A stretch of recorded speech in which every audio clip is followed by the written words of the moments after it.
Hello, salamat po sa nanood sa TikTok, no. Lilinawin ko sa lahat po na itong hindi po to wild durian. So lilinawin ko, disim lang po sila ng durian po. Disim lang siya. So hindi po to nakakalaso, nakakain po to. So matabang ang lasa niya. So katulad din ng dragon fruit, matabang din.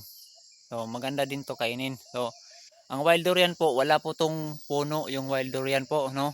So para lang ato, parang sitaw lang to, na parang sitaw, parang kalabasa or pipino. Gumagapang lang po ito yung ano po, yung ano niya.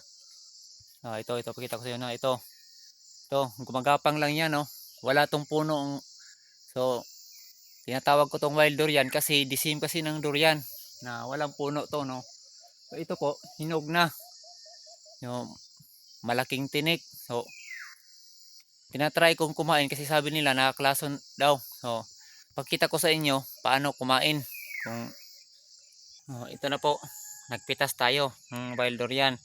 So, hindi po to durian, disim lang ng durian. So, papakita ko sa inyo paano kumain ito, no? So, ito na. Ito yung laman niya.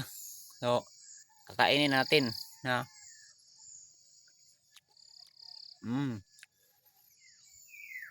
matabang siya, matabang. Okay, kukuha tayo.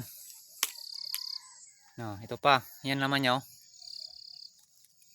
Lalim kunti lang naman niya pero disim talaga sila ng wild durian, oh. No.